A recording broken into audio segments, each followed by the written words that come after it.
who typically stands up and does this part. I am the professional speaker. Teresa's the professional counselor.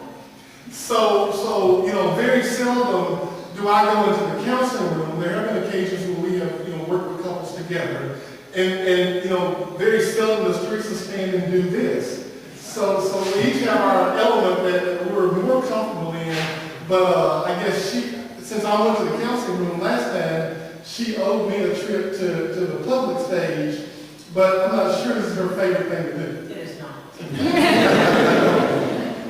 But I think we've got a lot of good information to share. Let's I won't reread because actually the scripture that was read set the stage perfectly.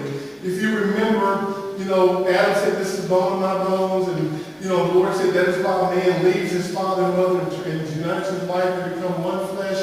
And that's repeated again, just for your records, in Matthew 19:4-6.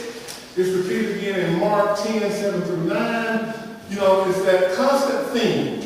So here's what we're going to try to do tonight. And this is what I tell a couple of times.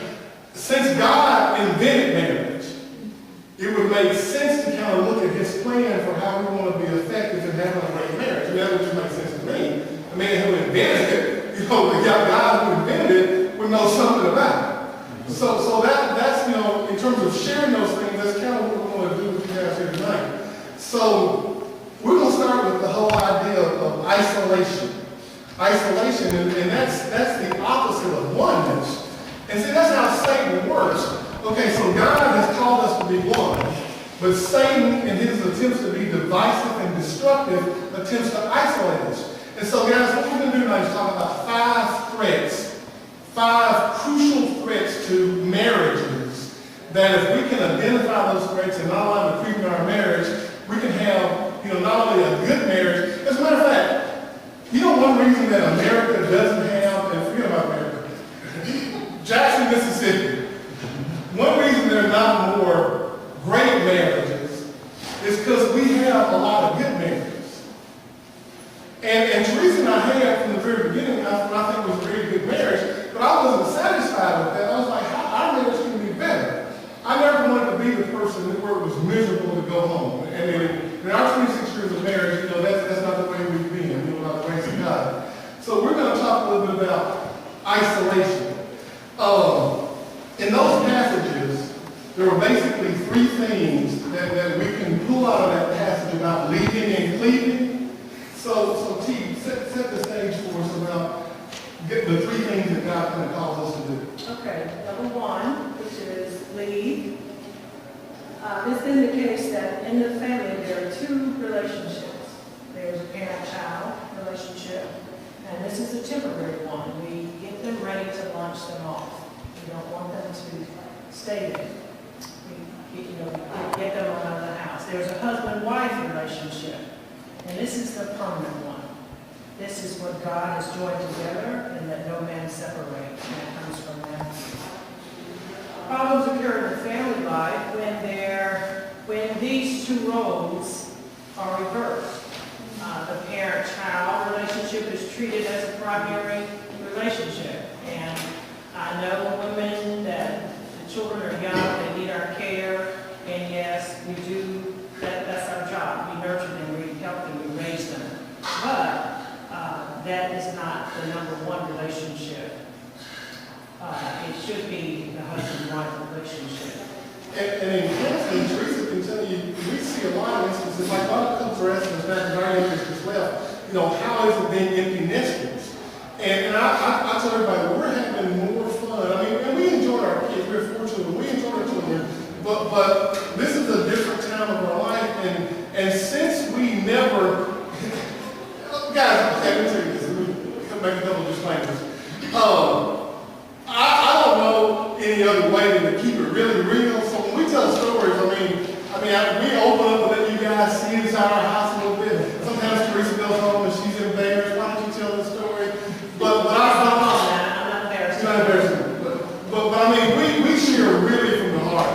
And we see a lot of couples getting in trouble in their marriage primarily because they've always made their marriage about the kids.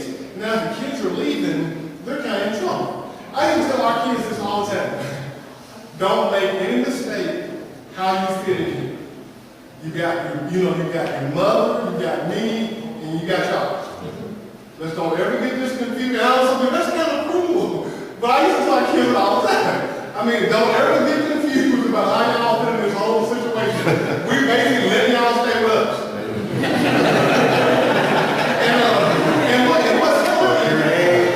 What's funny now that the kids are older, to hear them repeat stuff, because I used to say this to them all the time, especially when there was a dispute about, we have our little family meetings every Sunday actually, and if there was an issue, kids could bring up what was a curfew or whatever.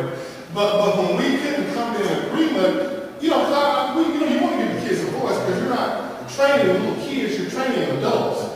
So I used to say to them all the time, and now they repeat it. We know Dad, he said all the time, y'all stay with me, I don't stay with you. He said all the time. And I used to say, your name is not on the mailbox. And so the point I'm making is, and we have a great relationship with our children, but they understood that our relationship was always primary. And then, even to take it a step further, we modeled that Christ was the head of our home, and our relationship with Him took even precedent over that. And that's kind of how we train. I think it sets a bad example when the kids early on, I know I'm getting off track, but early on, this is one of the first things that dawned on me. Y'all kids do this, because we were newly married at the time, and so kids would come and ask me something. I didn't know they already asked your mom. She said, no, y'all know this. Okay, so early on, about the second time that happened, call a meeting. Okay, guys, here's what we're going to do. The next time you come ask me something that you've already asked your mother, you're getting punished. And we can have the inward talk. I mean, see, it's just simple. Because kids are smart. And they'll try to be divisive. So we just set that rule early on. The very next time, Mama says, no, you come ask me, you get in trouble. So that's what we mean when we talk about leaving, because, that relationship that you have at home, we're called to leave that relationship, and we're called to prepare our children to leave.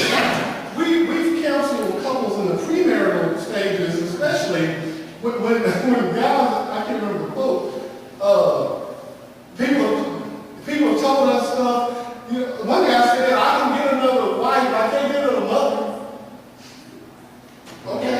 And what we wanted to help him understand is now mother is in her place. And if mother is in her right place, she will help you come toward your wife. But sometimes those mothers are not there, so you have to understand the relationship between the husband and wife. This is a great institution, so we have to help them understand your wife has a place and your mother has a place. Not to say that your mother is not important, but she does have her place. Is anybody here not there? We have like dating couples or engaged couples? Because what I was going to say, okay, as you guys, I know, okay, now we do have somebody, but especially you who